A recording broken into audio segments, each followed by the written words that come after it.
On the vast, quiet expanse of Florida's Gulf Coast, the ocean has a way of keeping secrets. It swallows stories, buries tragedies, and holds them in its deep, silent embrace. But sometimes, just sometimes, it decides to give one up. For Earl Tompkins, a man who had spent 37 of his years working these very waters, this morning was about to deliver a secret he never asked for, one that would shatter a year of silence and unravel a horrifying mystery. Before we begin, I'm curious. Take a look outside your window. Is it day or night where you are? Let us know in the comments below. Whatever time it is, we're grateful you're here to share this incredible story with us.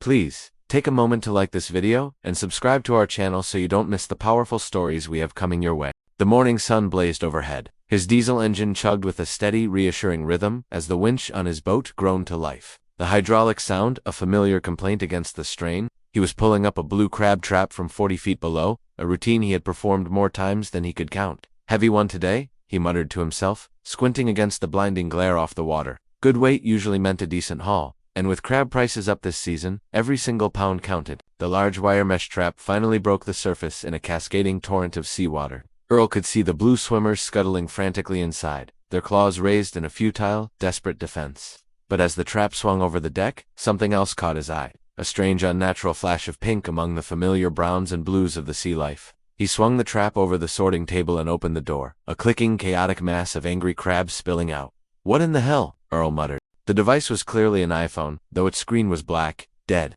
and utterly lifeless after who knew how long it had spent in the dark, silent world of the ocean floor. He turned it over and over in his calloused palm.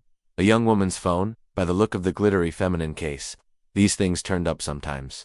Tourists dropping them off their fancy boats, kids losing them at the beach during spring break, but this one had been down there for a long, long time, judging by the stubborn marine growth that had claimed it. His trap had been soaking for 2 full weeks in the open water, about 8 long miles from the nearest shore. Earl set the phone aside and finished sorting his catch, his mind a quiet churn of thoughts. Something about finding personal items, these small lost pieces of other people's lives, always unsettled him.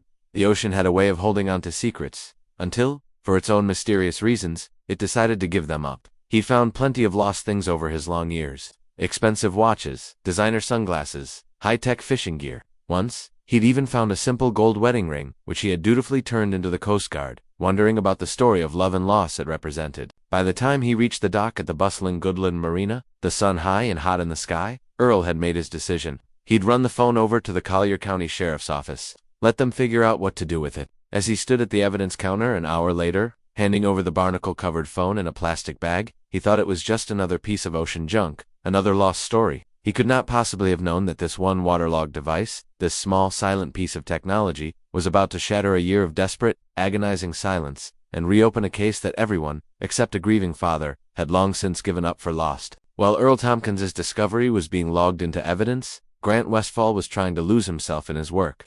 He was reviewing the architectural plans for a new library, but the clean, logical lines on the page offered no comfort, no escape from the chaotic, unanswered questions that had haunted his every waking moment for the past year. His phone rang, a sharp, jarring sound in the quiet of his home office. The caller ID showed a number he didn't recognize. The Collier County Sheriff's Office. His hand hesitated over the device. In his experience, random calls from law enforcement never, ever brought good news. The plans on his desk, the clean, perfect lines, blurred into a meaningless haze. Grant's throat constricted, the words catching like fishhooks. "Yes," he managed to say, his voice a strained whisper. "I'm her father. Has something happened?" Grant's legs nearly gave out from under him. He gripped the sharp edge of his desk to steady himself. The cold, hard wood an anchor in a suddenly spinning world. "Yes," he said, the words a painful confirmation of his living nightmare. "She said she disappeared in the Everglades. You found her phone? Where?" The 20-minute drive to the sheriff's office felt like an eternity. Grant's mind raced with 1,000 agonizing possibilities, each one more painful than the last. Kira's phone after a year, a full year of absolute soul-crushing nothingness. No leads, no sightings, no digital footprint, just a vast, silent, and empty void where his bright, beautiful daughter used to be. And now, suddenly, her phone surfaces. His hands trembled on the steering wheel, his knuckles white. Inside the sheriff's office, the air was cold and sterile. Detective Chin, a woman with a kind, compassionate face but eyes that held the weary wisdom of someone who had seen too much, led him to a small, windowless conference room. On the table, inside a clear plastic evidence bag, sat a pink phone case, still covered in the grotesque, clinging marine growth of the ocean floor. Grant recognized it immediately. He had bought that case for Kira 2 Christmases ago. She had laughed at the glittery, almost childish pink design, but she had used it anyway. "Because you picked it out, Dad," she had said, her own smile a gentle tease. Grant could only nod, a profound, suffocating grief rising in his throat, making it impossible to speak. And then, he saw her, his daughter's face, alive, vibrant, and full of a brilliant, infectious energy, filled the screen. She was in her kayak, her blonde hair catching the golden light of the late afternoon sun, her voice bright with the pure, unadulterated excitement of a young woman living her dream. The timestamp at the bottom of the screen read 4:47 p.m., less than an hour before she was supposed to meet her best friend, Jenna, back at the launch ramp. Grant watched, his heart a painful, aching drum in his chest, as his daughter paddled through the pristine, winding mangrove-lined waterway. Her camera captured the breathtaking, untouched beauty of the wilderness. She was alone, just as Jenna had tearfully told the police 100 times. Her best friend had left early for a family dinner, but Kira, always the dedicated vlogger, wanted to get just a little more footage for her growing YouTube channel. Detective Chin pointed to a map on the screen, a red dot blinking in a remote, almost inaccessible area deep in the 10,000 islands. "The phone's last recorded GPS position, before it went dark, was right here," she said. "Our Marine Patrol units say that the currents from that specific area could potentially carry a small object like a phone out to open water over time." Grant stared at the map coordinates, his mind memorizing them, burning them into his memory. A full year of searching, of hiring expensive private investigators, of sleepless, agonizing nights, and now this. His daughter's last known location, precise to within a few feet. What happens now?" Grant asked, his voice a hoarse, broken whisper. Just then, a uniformed officer knocked and entered the room. Grant noticed the Marine Patrol insignia on his uniform. Detective Officer Troy Hutchkins said, his own expression one of professional sympathy. "I couldn't help but overhear. I patrol those waters regularly. If you're planning to canvass the marinas, I would be happy to help. I know most of the charter captains and the local fishermen down there." Detective Chin nodded appreciatively. "That would be very helpful, Officer Hutchkins." "Mr. Westfall," she said, turning back to him, "would you like to be involved in the canvass? Sometimes a family member's presence helps to jog people's memories." Grant stood up immediately, his body filled with a new, desperate sense of purpose. "Yes," he said, his voice firm for the first time in a year. "Absolutely. When do we start?" As Grant followed Officer Hutchkins out of the building, he clutched a printout of the GPS coordinates in his hand. His daughter had been in that remote channel, excited about some secret fishing spot the locals had mentioned, and then, nothing. Her phone, her last connection to the world, had somehow ended up in 40 feet of ocean water, 8 long miles from the shore. None of it made any sense. But for the first time in a long, dark, and agonizing year, he had a lead. He had a place to start looking again, and he could not, waste it. Grant sat in the patrol vehicle, the air thick with the smell of old coffee and a faint, chemical scent he couldn't place. He kept replaying Kira's final vibrant video in his mind, her infectious excitement about the secret fishing spot, the easy, confident way she smiled into the camera. That image, so full of life, was now a ghostly counterpoint to the grim, silent landscape that was scrolling past his window. They pulled into the Chokoloskee Marina. It was a rustic, working marina, a world away from the gleaming, tourist-filled docks of Naples. Old salty fishing boats, their hulls scarred by years of hard work, bobbed in the water, alongside newer, faster recreational vessels. The air was thick with the smells of diesel fuel, briny saltwater, and the faint, underlying scent of fish. Grant noticed how several of the grizzled, sun-weathered boat captains nodded respectfully, almost deferentially, at Officer Hutchkins as they walked down the long wooden dock. He was clearly a man of authority here. They stopped to question several charter captains, their faces weathered and tanned like old leather, but most of them claimed, with a practiced, almost rehearsed, disinterest, that they hadn't been operating in that specific, remote area a year ago. One of them mentioned that those deep backcountry channels were mostly used by a few hardcore local fishermen who knew the waters intimately, not by the commercial charter operations.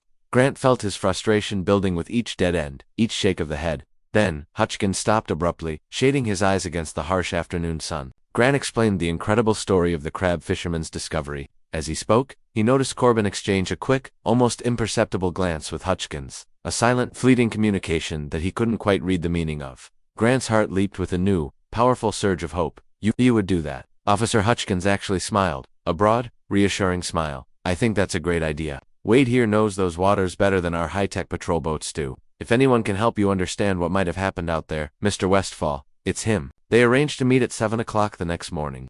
Corbin wouldn't accept a single dollar for payment, insisting, with a show of profound empathy, that it was the very least he could do for a fellow father. As Grant walked back to Hutchins's vehicle, he felt a mixture of a deep, profound hope and a small, nagging apprehension. Finally, he had found someone who actually knew the area where his beloved Kira had vanished. As Grant walked back to Officer Hutchins's vehicle, a new, fragile hope had begun to take root in his heart. But as they drove away, he couldn't shake a small, persistent feeling of unease.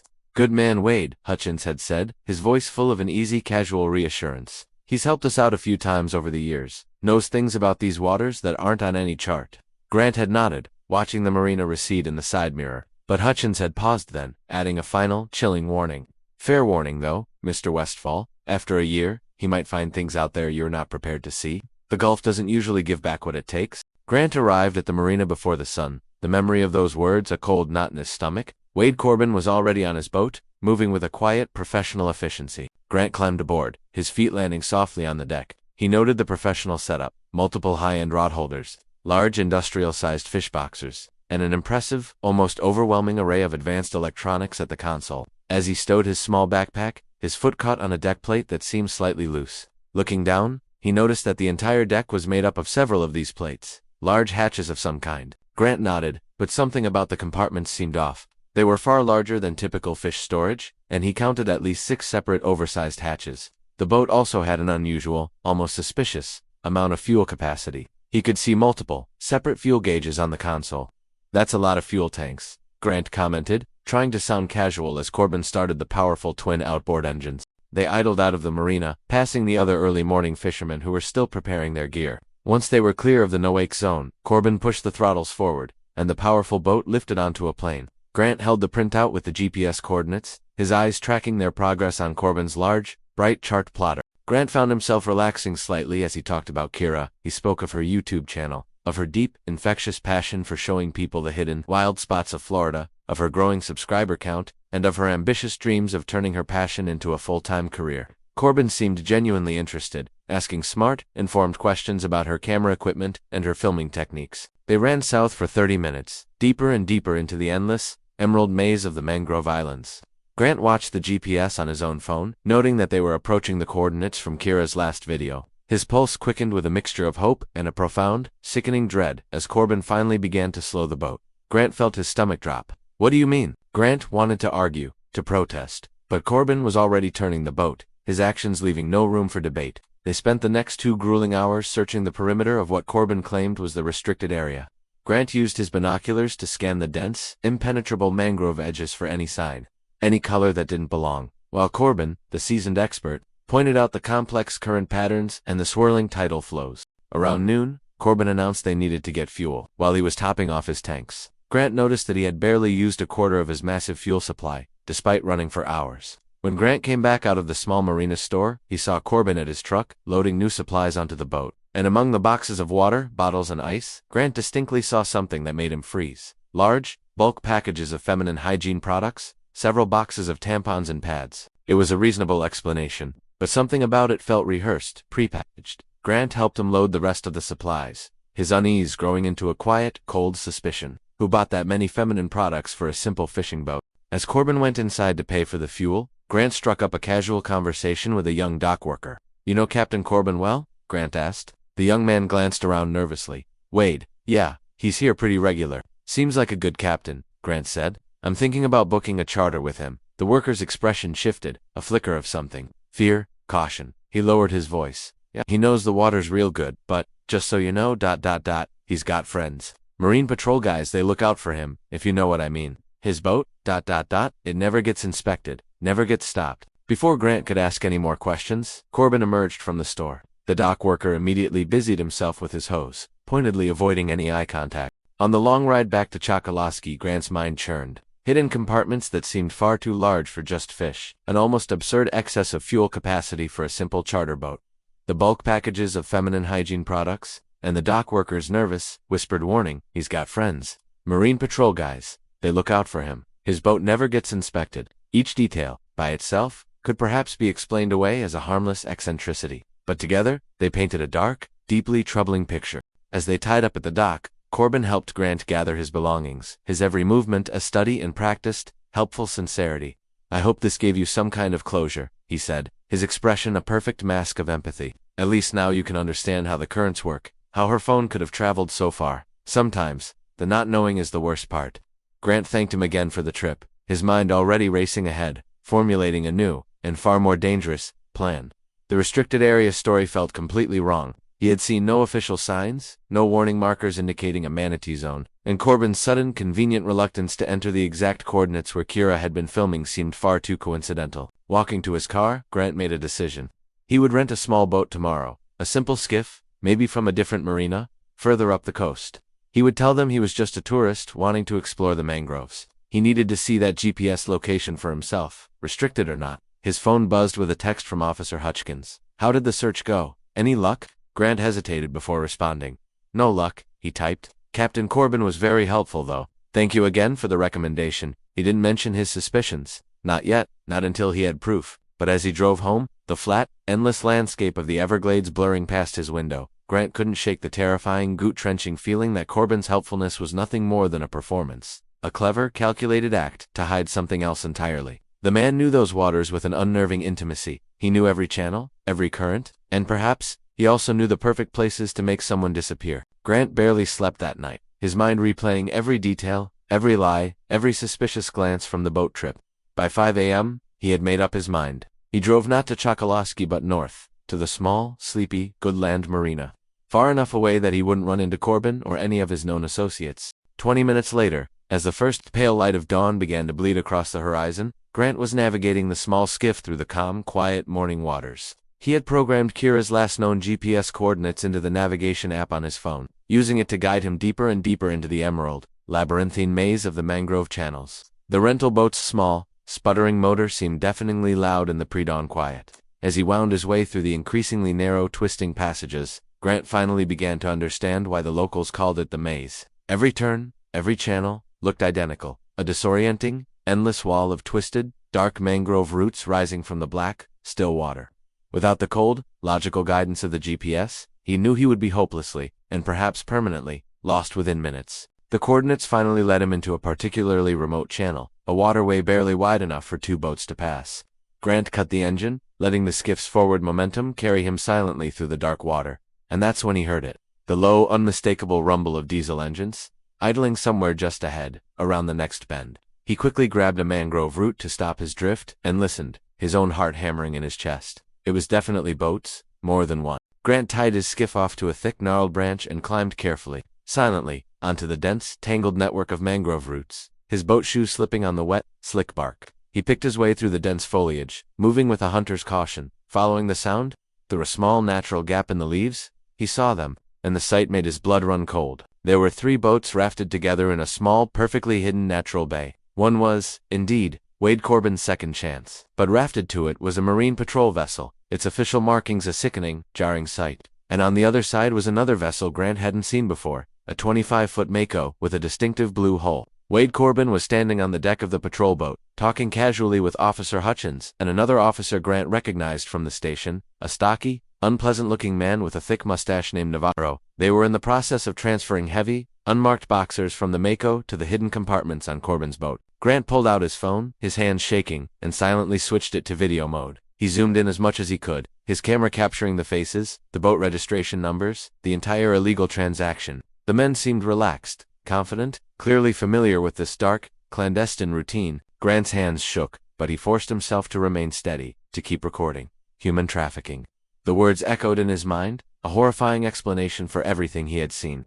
The oversized hidden compartments on the second chance, the almost absurd amount of extra fuel for long, untraceable runs to Cuba, the complicity of the Marine Patrol, ensuring the boat was never inspected, never stopped. It all clicked into place with a sickening, final clarity. But as he listened, he knew this was only half the story. The worst part, the part that concerned his daughter, was yet to come. Grant's hands trembled as he kept recording. The other situation, the one from last year, it had to be Kira, it had to be. Grant forced himself to keep recording, a white-hot protective rage building in his chest. They've had her for a year. The phone in the crab trap. Had that been an accident? Or had Kira, his brave, brilliant Kira, somehow managed to get it into the water? A final, desperate message in a bottle. Grant had heard enough. He began to back away, slowly, carefully, his every movement a silent prayer. But his foot, slick with morning dew, slipped on a patch of wet moss. A dry, dead branch under his weight cracked, the sound as loud and as sharp as a gunshot in the pre-dawn quiet. Grant froze, pressing himself against the thick, gnarled trunk of a mangrove tree, his heart hammering so hard against his ribs he was sure they could hear it across the water. After an eternity, an agonizing stretch of silent, breathless waiting, he finally heard the sound of their engines starting. Grant waited, his muscles screaming, until the sound of Corbin's and Navarro's engines had faded in different directions. He then crept back to his own small, hidden boat, his hands shaking so violently he could barely untie the line. The abandoned fish processing plant off Route 41. Thursday night, his daughter was there. She had been there all along. He started the engine of his small skiff and turned back toward the Goodland Marina, forcing himself to maintain a slow, normal, tourist-like speed. His mind was a chaotic storm of rage and a terrifying, desperate hope. That other situation from last year, they were hiding something deeply connected to the very day Kira had vanished, and the facility on Route 40. Corbin had said, "Some things are worth the risk." The way he had said it, with that dark proprietary satisfaction, made Grant's skin crawl. The trafficking operation, as horrifying as it was, explained everything about the boat, the hidden compartments, the extra fuel, the marine patrol protection, but there was something else. Something from a year ago that Wade Corbin had refused to clean up, despite the growing concerns of his criminal partners. Something at that facility that was so important, so valuable to him personally, that he was willing to risk their entire, multi-million-dollar human trafficking operation to protect it. As he entered the Goodland Marina, Grant made a decision. He had family in Miami. His brother-in-law, Blake, was a senior agent with the DEA, federal authority, someone outside the corrupt local network. It would take time to mobilize federal resources, but at least Blake could be trusted. But Thursday was only 3 days away. If they were planning to handle the other matter then, if they were finally going to clean up whatever loose end they had left from last year, he might lose any chance of ever finding out what had really happened to Kira. Grant tied up the rental boat, his mind already racing ahead. He knew where the old, abandoned fish processing plants were, along Route 41. He would scout them carefully. He would find which one they were using, and he would find out what, or who, they were hiding from last year. The smart move, the logical move, was to wait for Blake and the federal backup. But smart wasn't what got results. Smart was what had left him with no answers for a full year, a year of trusting the very same authorities who were now implicated in this nightmare. Grant wouldn't make that same mistake again. Grant spent the rest of the afternoon and into the evening poring over old satellite imagery and dusty, forgotten business directories he accessed through his firm's research department. The Tamiami Trail, he learned, was littered with the bones of a bygone era. Several abandoned fish processing facilities from the 1970s and 80s, a time when the commercial fishing industry was booming. Most were now just collapsed, derelict ruins. But 3 large structures, according to the records, remained standing just east of the Collier Seminole State Park. He drove out as the evening approached, the setting sun painting the sky in fiery shades of orange and red. He took note of each location. The first 2 were clearly visible from the road, their collapsed roofs and graffiti-covered walls, making them unlikely hideouts for such a sophisticated criminal operation. But the third sat a quarter of a mile back from the highway, almost completely swallowed by the overgrown sawgrass and Brazilian pepper trees, accessed only by a faded, nearly invisible service road. A heavy rusted chain blocked the entrance, a faded nitrogen monoxide trespassing sign hanging from it like a forgotten warning. This was the place. As darkness fell, Grant circled the perimeter, staying deep within the tree line. Unlike the other derelict buildings, this one showed subtle but undeniable signs of maintenance. The roof was intact. He spotted newer heavy-duty locks on the main doors, and then he saw it. Through a small, dirty gap in one of the boarded-up windows, he glimpsed a light inside. Just a faint, steady glow, but it was definitively, undeniably, artificial light. His pulse quickened. This had to be it. He found a vantage point behind a thick cluster of palmetto bushes, a spot that gave him a clear, if distant, view of the main building, and he settled in to observe. As the night deepened, the facility remained eerily quiet. No vehicles came or went, there was no movement. But that interior light, a single lonely beacon in the vast darkness, never wavered. Someone was maintaining this place. Someone was inside. Grant was photographing the building with his phone's powerful zoom lens when it happened. His phone vibrated in his hand. An unknown blocked number. Against his better judgment, his heart pounding, he answered. There was silence for a moment, then the sound of heavy, ragged breathing, and then, a whispered voice, so hoarse and desperate, it was almost unrecognizable, a voice that he had only heard in his dreams for the past year. His heart stopped. The world, the night, everything, stopped. It was her. It was Kira. The line went dead. Grant's hands shook violently as he tried to call the number back, but it was already disconnected, a ghost number that had vanished back into the digital ether. He stared at the dark, silent processing plant with a new, frantic urgency. She was in there. His daughter, his beloved Kira, was right there, just a few hundred yards away, close enough that she had somehow, miraculously, gotten access to a phone. He started to move, to charge toward the building, but he stopped himself. Charging in alone would be suicide. He didn't know how many of them were inside. He didn't know the layout. And that call? Had Kira stolen a phone? Or had they let her call him? Was this a trap? The words tumbled out of him as he explained everything: the boat discovery, the trafficking operation, the processing plant, and the phone call he had just received. Grant agreed, reluctantly, and spent the next hour in his car, frantically uploading every piece of evidence he had to Blake's secure email. As he was finally driving home, his mind still reeling, constantly checking his mirrors for any sign of surveillance, his phone rang again. This time, it was a number he recognized. Officer Troy Hud. Ice ran through Grant's veins. They knew. They had seen him. I couldn't sleep, he stammered, the lie feeling clumsy and thin. Thought a drive might help. Those old buildings. They're interesting. I'm an architect, you know? The threat was now an open promise. Come with us tomorrow, or lose your chance to find the truth forever. Have a good night, Mr. Westfall, Hutchkins finished, his voice a low, final warning.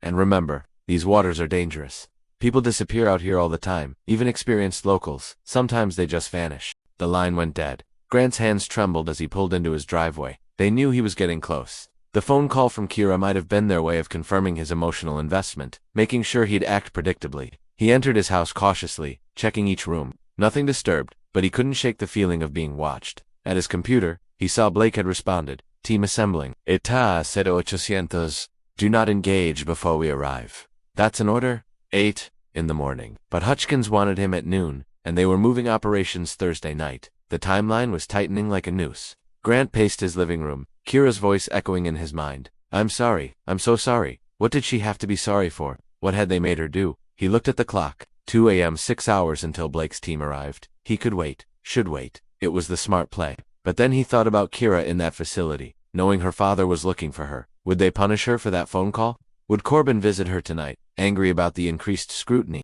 Grant went to his closet and pulled out his old hunting knife, the one his father had given him decades ago. He'd never been a violent man, never been in a real fight, but for Kira, he'd become whatever he needed to be. 6 hours. He'd give Blake 6 hours. But if something happened before then, if he saw them moving her, if he heard her scream, all bets were off. He sat by the window watching the street, the knife heavy in his lap.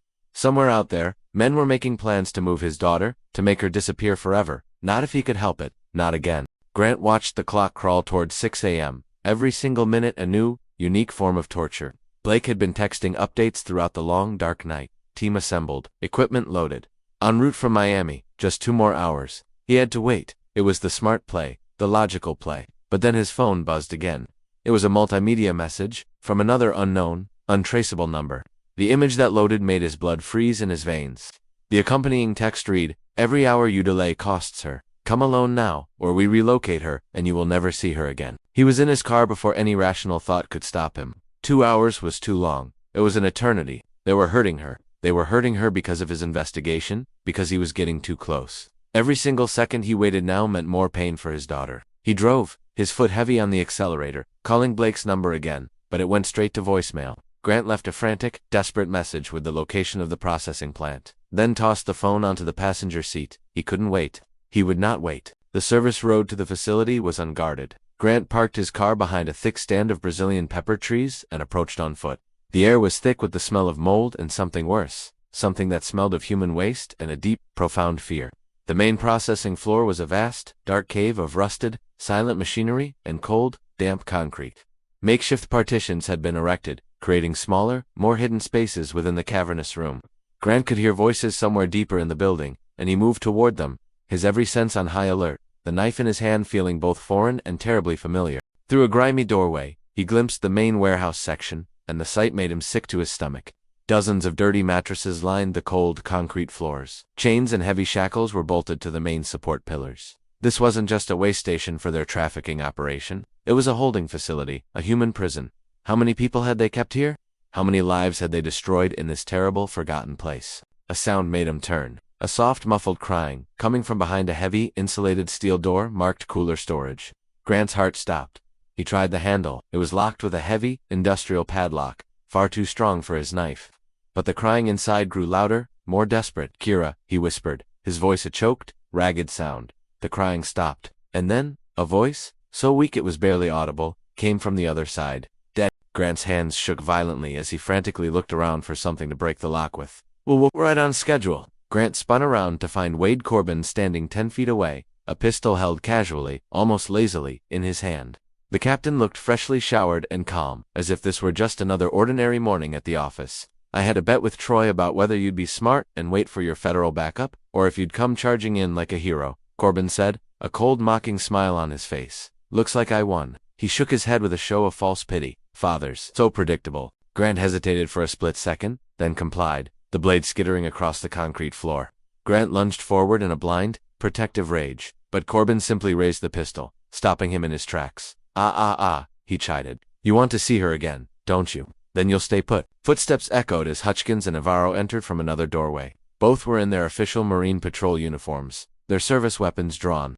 Took your time, Corbin said to them. Had to make sure he came alone, Hutchins replied. He looked at Grant with something that almost resembled pity. You should have taken my noon offer, Mr. Westfall. It would have been a lot cleaner for everyone. Grant had no choice. As Hutchins secured his wrists, Navarro unlocked the cooler door. The smell that wafted out made Grant gag. It was the smell of human waste, of infection, of a profound and absolute despair. Navarro disappeared inside and returned with a figure that barely looked human. Grant almost didn't recognize his own daughter. Kira had lost maybe 40 pounds. Her clothes were filthy rags, and infected wounds covered her arms and legs. She could barely stand, leaning heavily on Navarro, but her eyes, when she saw Grant, were full of a heartbreaking mixture of hope and anguish. They were marched through the main warehouse section. Grant counted at least 20 mattresses on the floor, some with personal items still scattered around them, a child's small, dirty doll, a piece of women's clothing. These men had destroyed so many lives. They reached a hidden auxiliary dock where a sleek, black, go-fast boat waited, a boat built for speed and for stealth. As they forced Grant aboard, he spotted something that gave him a final, desperate flicker of hope. His phone, forgotten in his back pocket, was still recording audio. It was the evidence Blake needed. But his hope died, as Hutchins, ever the thorough cop, noticed the bulge. Check his pockets, he commanded. Navarro found the phone and held it up. He was recording. They shoved Grant into the boat's small, cramped cabin where Kira was already huddled, shaking uncontrollably. I'm here, Grant whispered, pressing himself against her, trying to give her some of his own warmth. I'm here now. Through the small cabin window, he watched as Corbin started the powerful engines. In minutes, they would be in the deep, open water. No witnesses, no evidence, just another unsolved tragedy in the Gulf of Mexico. Blake's team was still at least an hour away. By then, he and Kira would be residents of the ocean floor, weighted down in the dark, silent depths, where not even the crabs would find them. The go-fast boat sliced through the morning chop of the Gulf of Mexico, heading relentlessly toward the deep, open water. Inside the small, stuffy cabin, Grant holds his daughter, Kira, trying to give her what little comfort and warmth he can. He can feel the depth of the water changing beneath them, the continental shelf dropping away into the vast, unforgiving abyss. The antiseptic sterile corridors of the hospital felt a world away from the warm, sunlit penthouse. As they walked, Emily's small hand, after a moment of what seemed like a grave, internal debate, found its way into his. The simple, unthinking gesture of trust, of a child seeking comfort, made his throat tighten with an emotion so powerful, it almost stole his breath. Sarah was awake when they entered, looking marginally better, a little stronger than the previous day. Her eyes, which had been dull with pain, widened in a new, fresh alarm when Emily burst through the door ahead of him. Sarah's expression was a complicated, unreadable mixture of profound gratitude and a deep, primal fear. Where is your brother? She asked again, her voice tight. A single, hot tear of pure, unadulterated relief slipped down Sarah's cheek as she pulled Emily close, holding her as if she would never let her go. I'm so sorry, baby, she whispered into her daughter's hair. I never ever meant for you to be alone for so long. Sarah's eyes met Thomas's over her daughter's head, 1,000 unspoken questions burning in her gaze. He gave a small, almost imperceptible nod, a silent promise that they would talk, that he would explain everything, later. Emily, having apparently questioned the medical staff on their way in, launched into a detailed, clinical report of her mother's condition.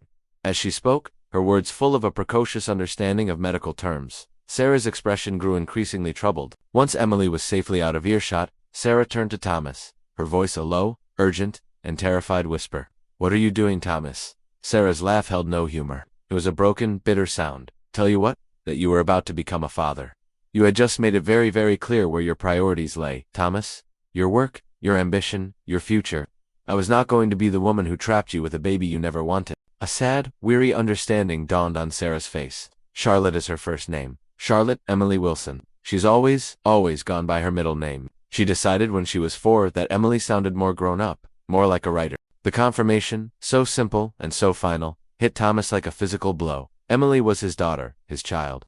His own flesh and blood had been living in an abandoned building, begging strangers for milk. While he was closing billion-dollar deals and accumulating a fortune he never had the time to enjoy. The sheer devastating weight of it all filled him with a mixture of a fierce, brilliant joy and a soul-crushing, irretrievable regret. The moment was broken by a doctor entering to check on Sarah's vitals. Thomas used the opportunity to step outside, needing space, needing air, to process the confirmation of what he had so desperately, and so fearfully, suspected. Emily was his daughter. He had a child who had been surviving by her wits, while he built an empire of glass and steel. The realization filled him with a joy so profound it was painful, and a regret so deep it felt like a physical wound. 7 years lost, never to be recovered. But perhaps, just perhaps, if Sarah would allow it, there were still years ahead. Years to build the family he hadn't known he wanted, until the moment a small girl with his own eyes had been brave enough to ask him for help. The autumn afternoon was crisp and golden as Thomas parked outside Central Hospital. Today was the day. Sarah was finally being discharged. In the back of the car, Matty was practically bouncing in his car seat, barely containing his 4-year-old's excitement. The past week had been a frantic, secret flurry of activity. While continuing his daily visits to the hospital and caring for the children, Thomas had embarked on his most important project yet. He had found and purchased a beautiful 4-story brownstone in Brooklyn Heights, a quiet, family-friendly neighborhood not far from the children's school. It had the yard Emily had wished for, and a sprawling maple tree in the back, perfect for a future treehouse. He had involved the children in some of the decorating decisions, letting them pick out colors and furniture for their rooms, but he had kept the final result. The house itself, a complete secret from Sarah. He wanted to give her a truly fresh start, a real home, untainted by the painful memories and the desperate struggles of her past year. Matty nodded solemnly, though Thomas suspected the 4-year-old's ability to keep such a monumental secret was limited at best. They found Sarah in her room, already dressed in the new comfortable clothes Thomas had brought for her, sitting on the edge of her bed. A nurse was reviewing her final discharge instructions. Though she was still thin, a healthy color had returned to her cheeks, and the anxious, perpetual tension that had marked her features for weeks had finally, blessedly, eased. Only Thomas's quick, gentle intervention prevented him from colliding with her still healing chest. "Careful, buddy," Thomas reminded him softly. "Mom's still getting stronger." Sarah gathered Matty into a careful, tender hug, then reached for Emily, who approached with her usual quiet restraint, but with an emotion so powerful in her eyes it was almost overwhelming. The way Sarah's eyes flew to his face at Emily's casual, natural use of the word dad made Thomas's heart skip a beat. They still hadn't explicitly discussed what his role would be after her discharge. Both of them had been so cautious, so careful about not pushing too far too fast, afraid of breaking the fragile new trust between them. Sarah's expression softened as she listened to their enthusiastic, heartfelt endorsements. "It sounds like you've all gotten along very well," she said, her gaze meeting Thomas's, a world of unspoken questions and a dawning, fragile hope in her eyes. The drive from the hospital was filled with Matty's non-stop, excited chatter, and Emily's more measured, but equally happy, updates about her school and her new friends. Sarah listened with the desperate hunger of a mother who had missed far, far too much, her hand occasionally reaching back to touch her children's hair, their faces, as if to reassure herself that they were really, truly there with her.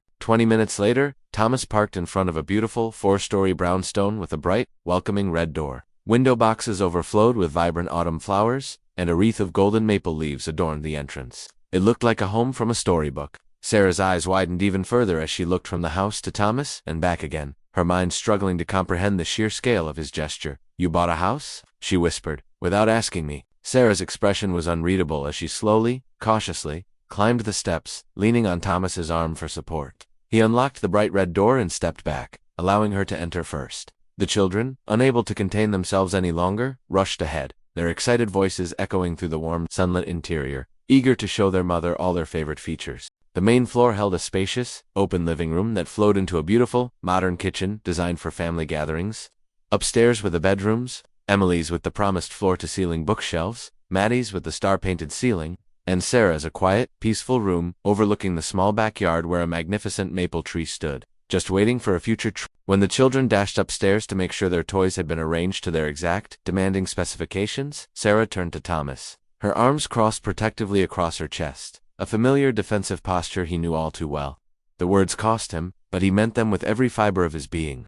"All I ask, Sarah, is to remain a part of Emily's life, and Matty's too, if you'll allow it. I will not lose them again." Sarah's defensive posture softened slightly. "You've really fallen for them, haven't you?" she murmured. "Completely," Thomas admitted without hesitation. "They're extraordinary, Sarah, just like their mother." A hint of a real, genuine smile finally touched her lips. "Flattery, Mr. Reynolds." After all this time, a real, warm smile finally broke through his tension. The flash of her old, fiery spirit warmed him to his very core. "I will take it," Gladly. Sarah's gaze traveled around the beautiful, sunlit room, the home he had created for them. It lingered on the family photos he had already arranged on the mantel, pictures he had carefully, lovingly collected from her old, abandoned apartment, and supplemented with new ones taken of the children during their stay with him. "You really thought of everything," she murmured, her voice thick with an emotion she could no longer hide. Sarah's hand tightened around his, a silent agreement. "So do I, Thomas, so do I." It wasn't a declaration of love, it wasn't a promise of forgiveness, not yet, but it was a beginning.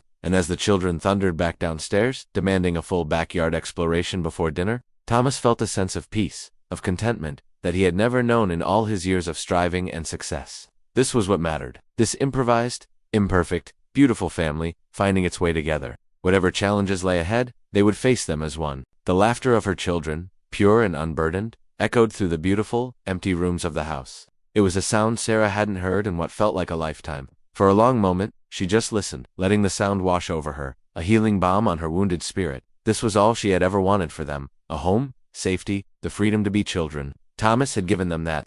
But the question that remained, the question that terrified her, was what would it cost her in return? The winter descended on Brooklyn, transforming their neighborhood into a quiet wonderland of white. 3 months had passed since Sarah's homecoming. 3 months of slow, careful adjustment, of delicate negotiation, of gradually, tentatively, rebuilding a trust that had been shattered 8 years ago. Thomas had transformed his work life, delegating international travel and working from home so he could be present for the small, precious moments of his family's life. Sarah, in turn, had found a new sense of purpose. She had accepted a part-time position at Emily's school, teaching literature and drama, a perfect compromise that allowed her professional fulfillment, while maintaining the flexibility she needed for her family. Their relationship had evolved cautiously, with a deep, mutual respect for the history between them and the immense stakes involved. One evening, after the children were asleep, Thomas found Sarah in the garden, a quiet, contemplative figure in the cold. "Penny for your thoughts?" he asked, his voice a soft cloud in the frigid air.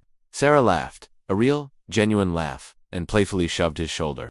"That pot roast was at least a bimness," she retorted.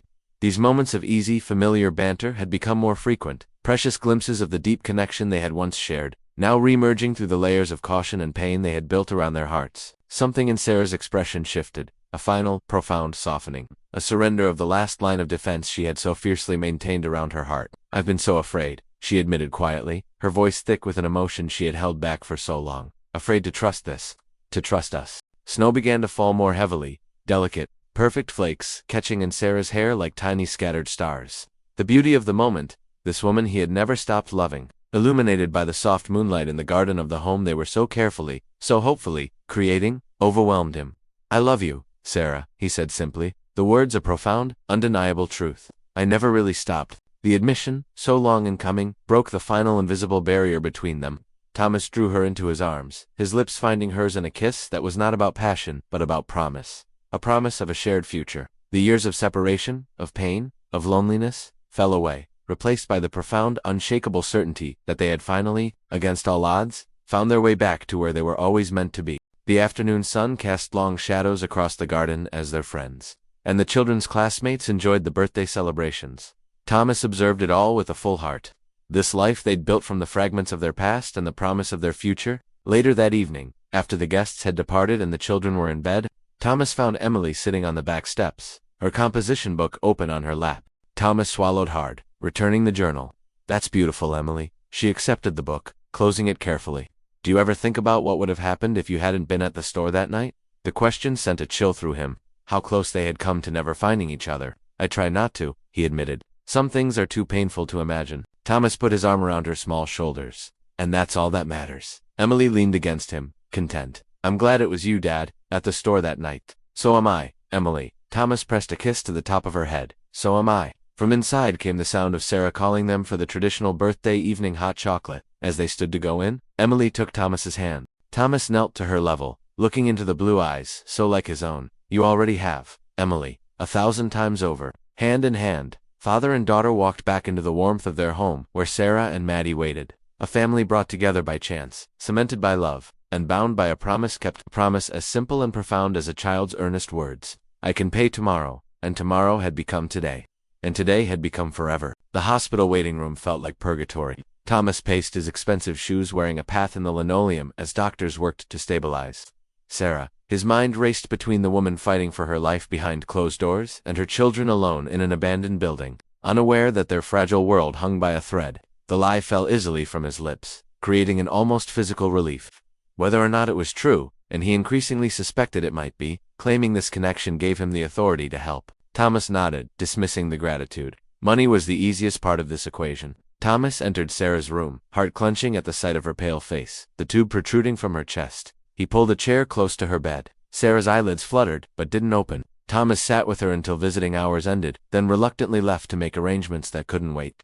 Night had fallen by the time Thomas returned to the abandoned building. He found Emily sitting beside the window, writing in her journal by flashlight. Emily's shoulders slumped with relief, then tensed again. "We'll manage. You don't have to."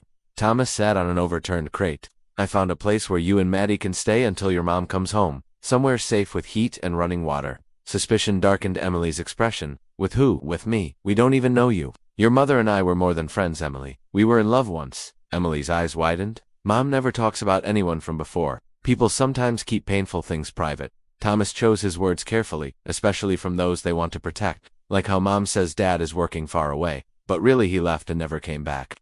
Emily's directness was startling. Thomas felt a surge of anger toward the nameless man who had abandoned these children, if indeed that man existed and wasn't Thomas himself. Yes, like that. Emily studied him with unsettling intensity. "Why should we trust you?" "Because your mother needs to focus on getting better, not worrying about you and Maddie being alone. If we go with you, can we visit Mom every day if you want?" Emily glanced at her sleeping brother, then back to Thomas. "We're not charity cases." "No," Thomas agreed. "You're not, and we stay together. Me and Maddie always." Emily seemed to reach a decision. "We'll need to pack our things." Thomas watched as she efficiently gathered their meager belongings. Clothes, books, Maddie's stuffed dinosaur. The composition book went into her backpack last, protected like a treasure. As Thomas carried a still sleeping Maddie to his car, Emily following with their bags, he felt the weight of responsibility settling on his shoulders. These children trusted him tentatively, guardedly, but genuinely. He would not betray that trust, regardless of what the future held or what the truth about the past revealed. What Thomas couldn't know was that the truth was more complicated than even he had imagined, and that Sarah's journal, hidden in her hospital room, contained answers that would change everything. The morning sunlight streamed through floor-to-ceiling windows, illuminating Emily and Maddie as they explored their temporary home. Thomas had secured a 3-bedroom penthouse just blocks from Central Hospital, furnishing it overnight with everything the children might need. Thomas arranged for a private nurse to stay with Maddie, while he took Emily to the hospital. As they walked the sterile corridors, Emily's small hand found its way into his.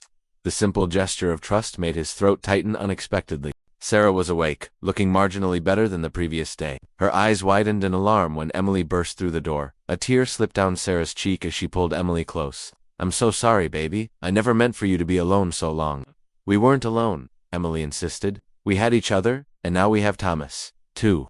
Sarah's eyes met Thomas's over her daughter's head, questions burning in her gaze. He gave a small nod, silently, promising they would talk later. "The doctor says you had a collapsed lung," Emily reported, having apparently questioned the medical staff on their way in. "But they fixed it with a tube." "Does it hurt?" "Not much anymore." Sarah smoothed Emily's hair. "How did you and Thomas meet?" Emily launched into the story of the milk at Wilson's Corner Market, Thomas's generosity, and his subsequent discovery of their hiding place. As she spoke, Sarah's expression grew increasingly troubled. "Emily, sweetheart, could you get me some water from the nurse's station?" Sarah asked when her daughter paused for breath. Once Emily was out of earshot, Sarah turned to Thomas, her voice low and urgent. "What are you doing helping your children?" He replied simply, "Our children." The question hung between them, charged with implication. "Maddie isn't yours," Sarah said immediately. "And Emily." Sarah closed her eyes briefly. "It's complicated. 7 years ago isn't complicated. Sarah, it's math." Thomas kept his voice gentle despite the frustration building inside him. "Were you pregnant when you left?" "I didn't know then," she whispered. "I found out 3 weeks later. Why didn't you tell me?" Sarah's laugh held no humor. "You'd made it very clear where your priorities lay. I wasn't going to be the woman who trapped you with a baby. It wouldn't have been trapping me. It would have been giving me a choice. The choice between your dreams and a family you never asked for." Sarah shook her head. "I couldn't do that to you or to her. So, you just disappeared, changed her name." Sarah's expression shifted to confusion. "What are you talking about?" "Professor Jenkins told me you named her Charlotte." Understanding dawned on Sarah's face. "Charlotte Emily Wilson. She's always gone by her middle name." She thought it sounded more grown up, like a writer. The confirmation hit Thomas like a physical blow. Emily was his daughter. His child had been living in an abandoned building, begging for milk. While he accumulated wealth he never had time to enjoy. "Why did you come back to New York?" he asked. "After all this time?" I never left. We've been here all along. Sarah's voice held a challenge, just in a different world than yours.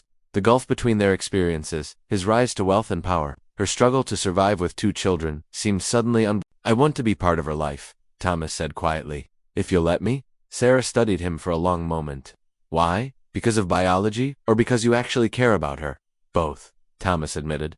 At first it was suspicion, then curiosity, but now, having met her, she's extraordinary, Sarah. And not just because she might be mine. She is yours, Sarah confirmed softly. But that doesn't automatically make you her father. I know, Thomas took her hand carefully, mindful of the 4, but I'd like the chance to become one. Sarah's reply was interrupted by Emily's return with a cup of water.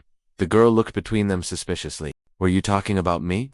Yes, Thomas answered before Sarah could. Your mom and I have a lot to figure out. Emily nodded sagely. Because you used to love each other. Sarah's eyes met Thomas's, a world of history and hurt and possibility in her gaze. Something like that. The moment was interrupted by a doctor entering to check Sarah's vitals. Thomas used the opportunity to step outside, needing space to process the confirmation of what he'd suspected. Emily was his daughter. He had a child, a brilliant, resilient, extraordinary child who had been surviving by her wits. While he built an empire of glass and steel, the realization filled him with equal parts joy and devastating regret. 7 years lost, never to be recovered.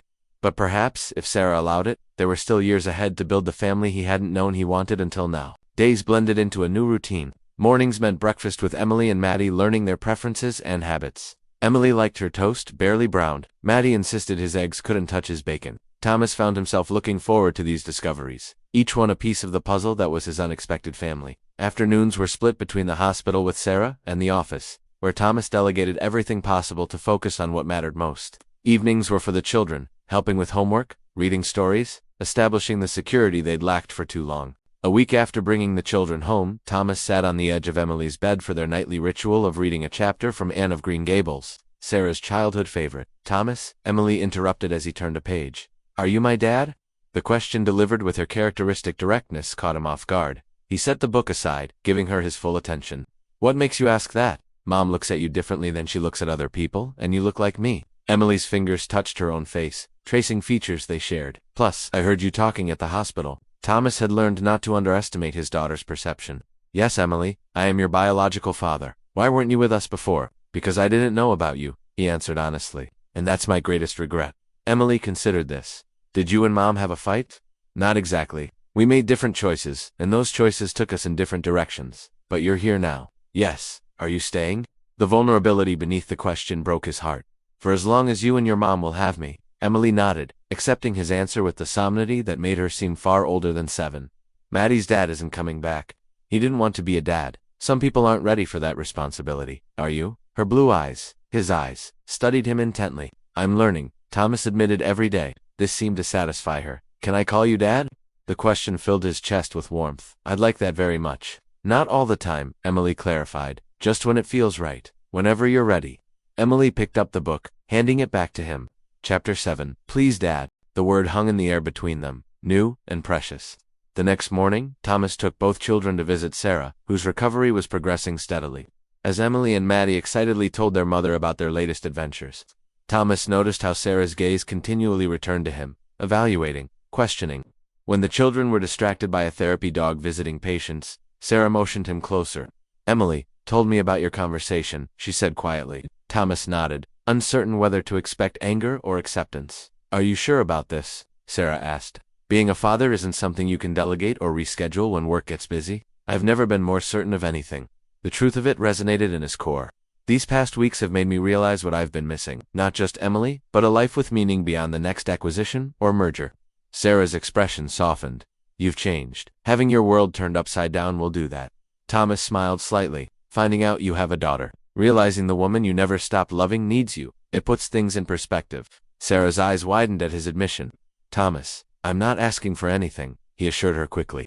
I just want you to know that helping you and the children isn't obligation or guilt. It's because I care. I always have.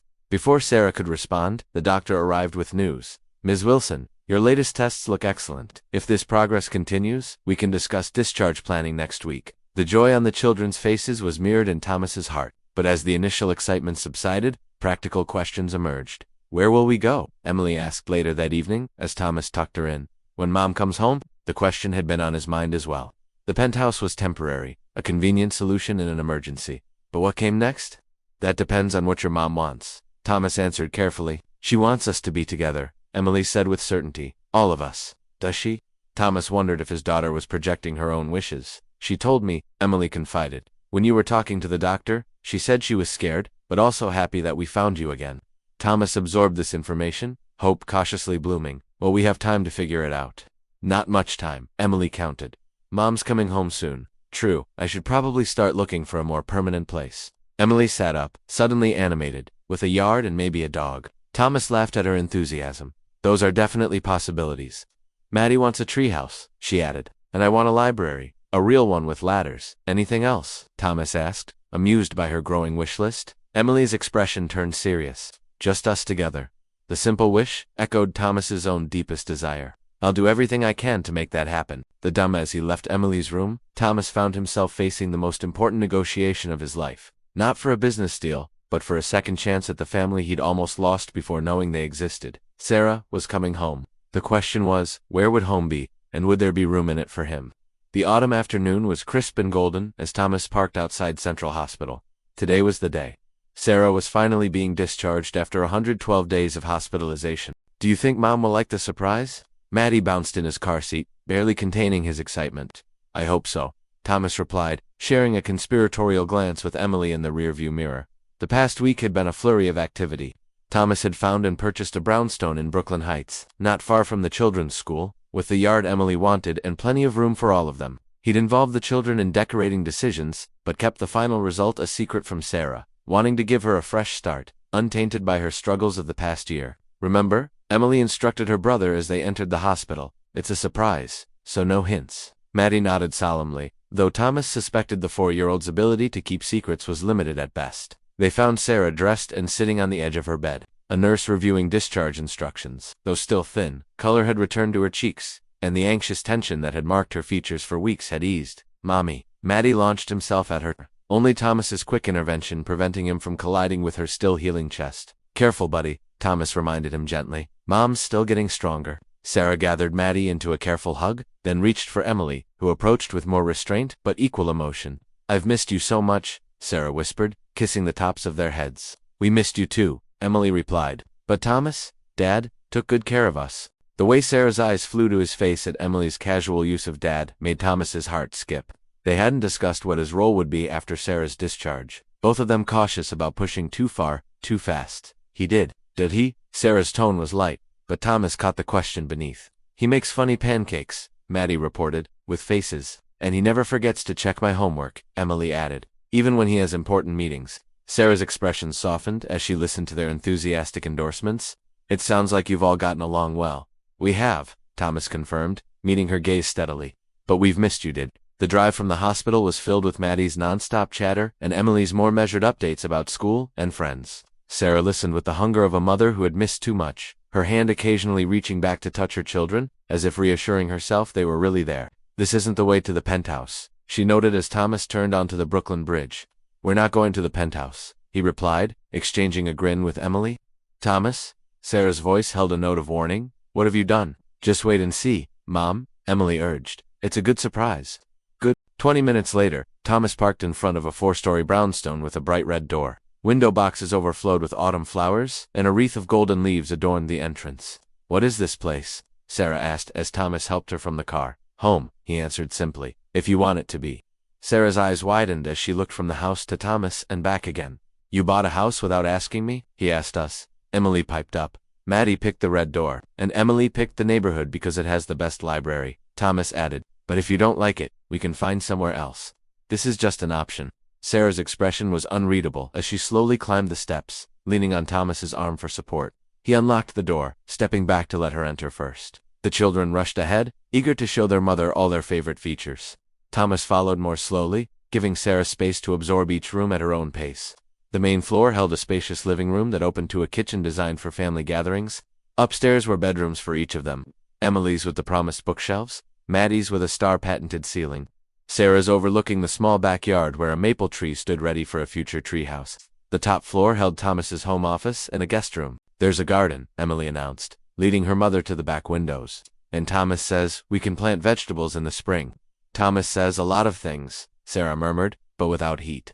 When the children dashed upstairs to check if their toys had been arranged to their satisfaction, Sarah turned to Thomas, arms crossed protectively across her chest. "This is too much. It's not charity," he said quickly, having anticipated her objection. "It's an investment in our family. Emily and Maddie's college funds are already established. This is just a place for them to grow up with both of us, if that's what you want." "And if it's not what I want," Sarah challenged, "if I want to stand on my own feet, not be dependent on you, then I'll help you find your own place, set up whatever support you need, and respect your decision." The words cost him, but he meant them. "All I ask is to remain part of Emily's life and Maddie's too, if you'll allow it." Sarah's defensive posture softened slightly.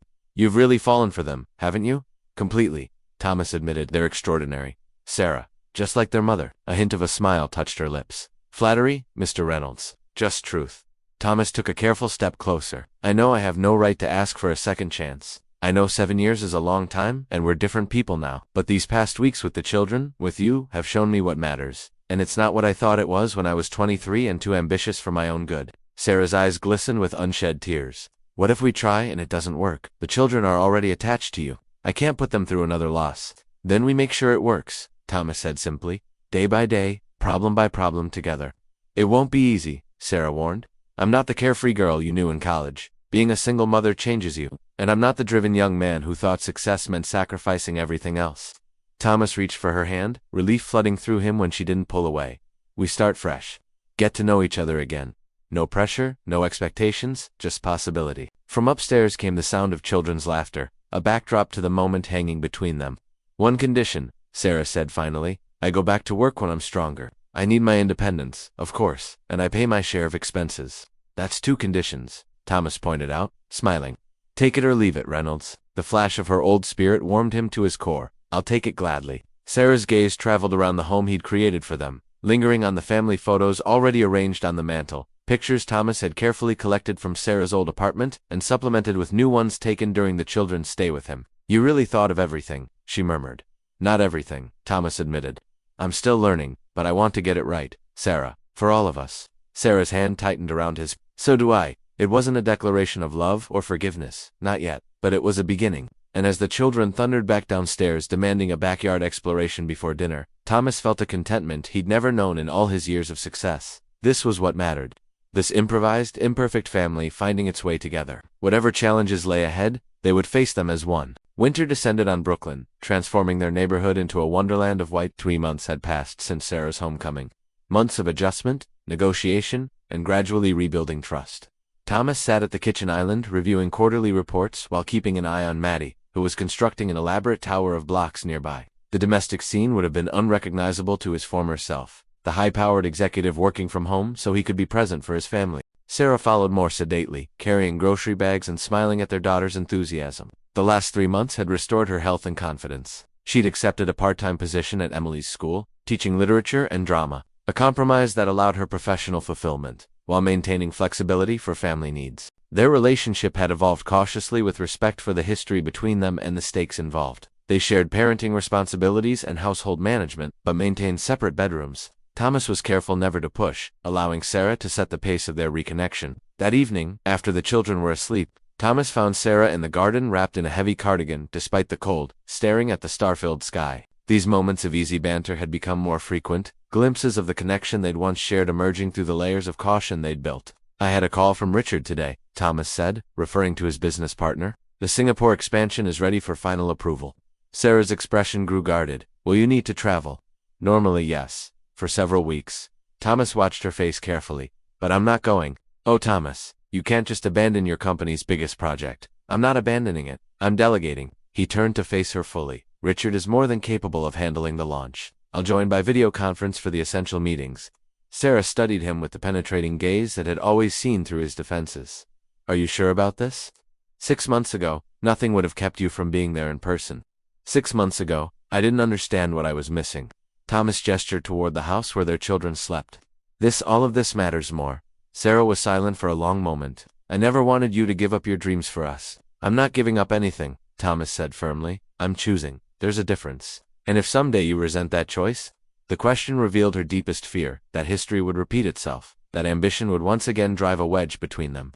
Thomas set down his mug and took her hands in his. My company will continue to succeed whether I am physically present for every meeting or not. But Emily's winter pageant, Maddie losing his first tooth, family dinner on Tuesday nights, those are moments I can never get back. He squeezed her fingers gently. I already missed 7 years. I won't miss another day if I can help it. Something shifted in Sarah's expression, a softening, a surrender of the last line of defense she'd maintained around her heart. I've been afraid, she admitted quietly. Afraid to trust this, to trust us. I know. Thomas released one of her hands to brush a strand of hair from her face. You have every reason to be cautious.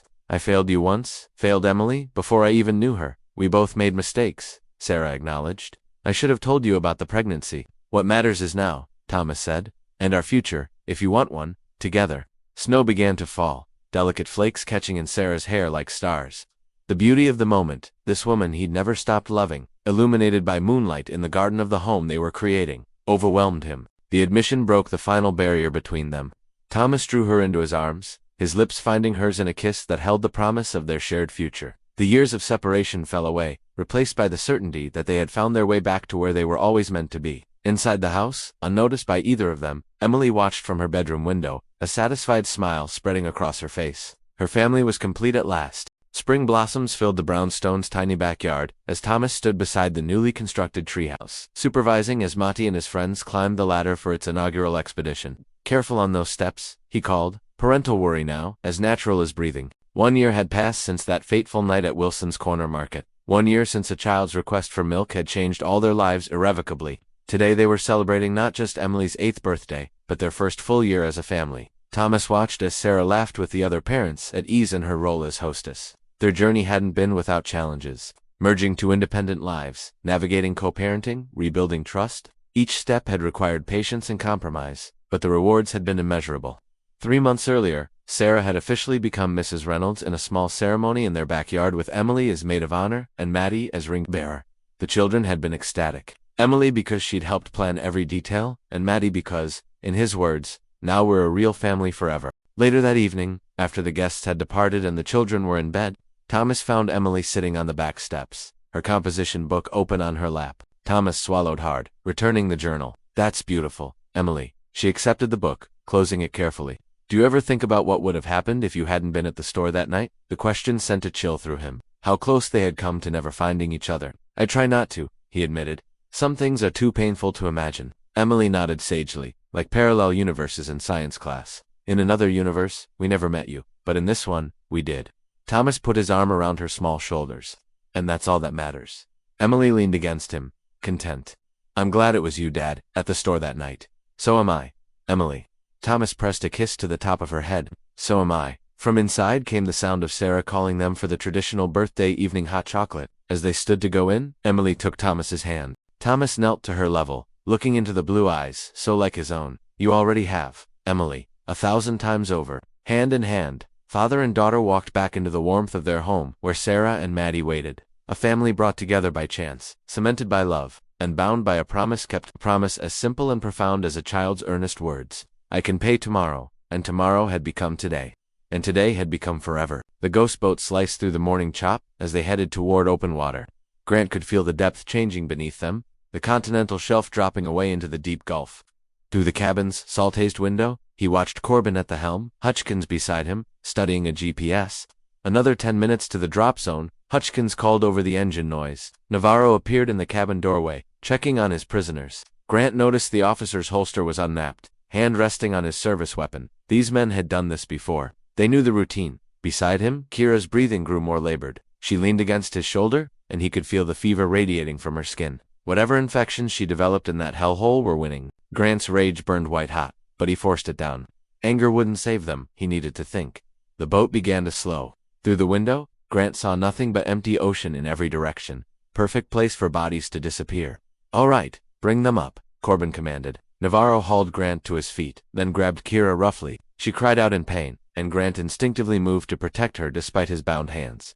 Leave her alone, she can barely stand. Navarro backhanded him casually. Shut up. They were forced onto the deck, where Corbin had already prepared 2 lengths of heavy chain. Hutchkins was attaching concrete blocks to the ends, the kind used for moving markers. Professional? Official. Any last words? Corbin asked mockingly. Want to tell each other you love each other? Make peace with God. Grant looked at his daughter, memorizing her face. Even broken and brutalized, she was still his little girl. I love you, Kira. I never stopped looking. Never. I know. Daddy. I love ... The sound of rotor blades cut through the morning air. Everyone looked up to see a helicopter approaching fast and low. Not Coast Guard orange, Federal black. Hutchkins reached for his radio. Who the hell? Federal agents. Stop your vessel immediately. The amplified voice boomed from the aircraft. Corbin slammed the throttles forward. The boat lurched violently, sending Grant and Kira tumbling across the deck. Navarro drew his weapon, aiming at the helicopter. Are you insane? Hutchkins shouted. That's Federal. We're already fucked. Corbin screamed back. 3 cops moving refugees were looking at life. The helicopter banked sharply as Navarro fired. Grant saw his chance. With his hands bound behind him, he launched himself at Navarro's legs. They went down hard, the gun skittering across the deck. Dad.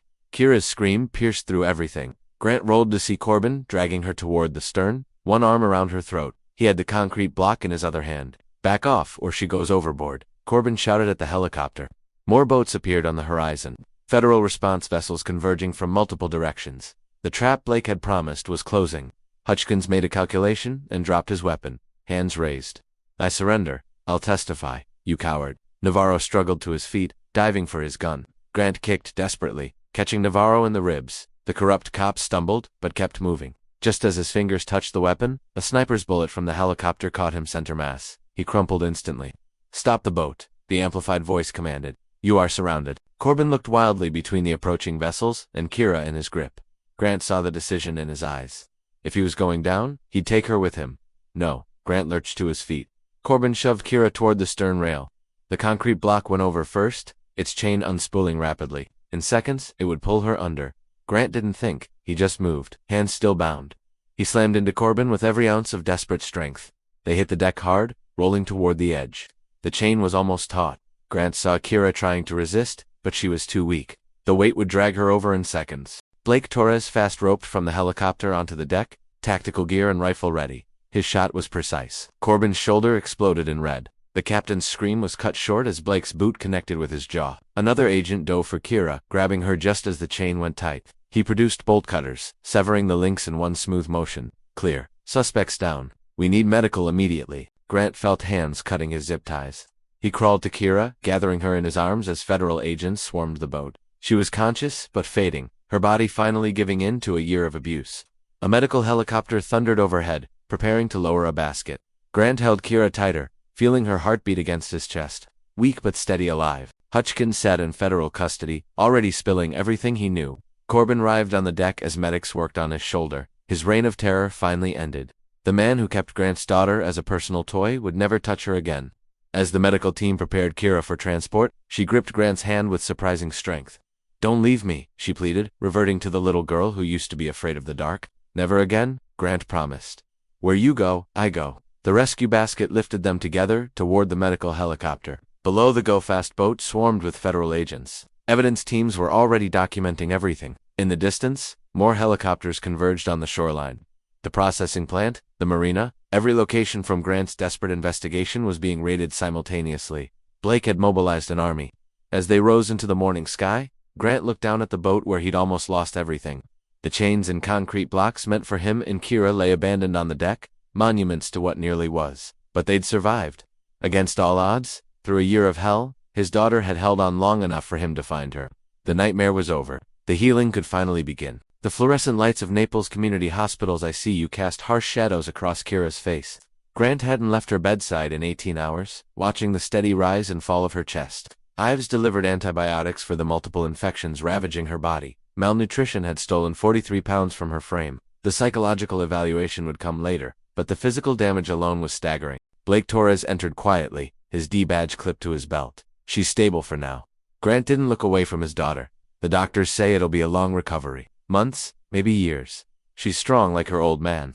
Blake pulled up a chair. Corbin's talking. Full confession from his hospital bed.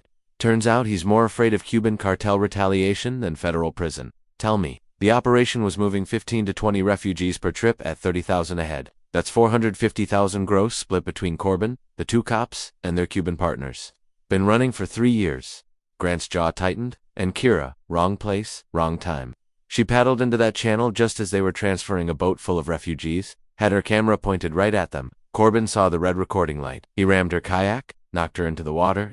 During the struggle, her phone fell out of her pocket, but she managed to grab it before he subdued her, hid it in her clothing. The phone that ended up in the ocean? Blake nodded. She kept it hidden for 3 days, but the battery was already nearly dead from filming all day. It died within hours of her capture. No chance to call for help. She kept the dead phone hidden anyway, hoping somehow it could still help. On the 3rd day, when they were moving her to a more secure room, she knew it was now or never, managed to throw it into a drainage canal behind the facility during the transfer, probably hoping someone would eventually find it. Trace the GPS data from her last videos. The canal connected to a tidal creek phone got swept out to sea over the months. Grant finally looked at his brother-in-law. Pure chance that Fisherman found it. 1 in a million, but it was enough. Blake's expression darkened. Corbin admitted he kept her for personal reasons. Said killing her would bring too much federal heat, but that was just his excuse. The sick bastard had been assaulting her regularly. Hutchins and Navarro knew, but looked the other way because Corbin was the Cuban connection. A soft sound from the bed made both men turn. Kira's eyes were open, unfocused from the pain medication, but aware. Dad. Grant took her hand gently. I'm here, sweetheart. You're safe. You're in the hospital. The others, the women and children, all rescued, Blake assured her. Every single one, they're safe now. Tears leaked from Kira's eyes. I tried to help them. Shared my food sometimes, but I couldn't. You survived, Grant said firmly. That's what matters. You survived long enough for me to find you. Blake's phone buzzed. He checked it and stood.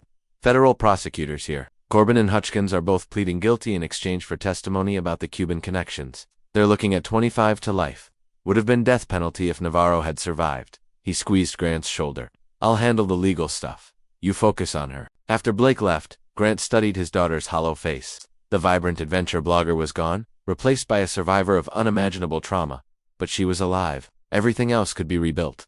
I'm sorry I took so long, he whispered. Kira's fingers tightened weakly around his. You found me. That's all that matters. I'm never leaving you again. Whatever you need, however long it takes, we'll get through this together. She managed the ghost of a smile, the first he'd seen. Together, Grant settled back in his chair, their hands still linked. Outside the window, the sun was setting over the Gulf, painting the sky in shades of redemption. Somewhere out there, federal agents were still processing evidence, building cases, ensuring justice. But in this room, a father and daughter began the long journey home.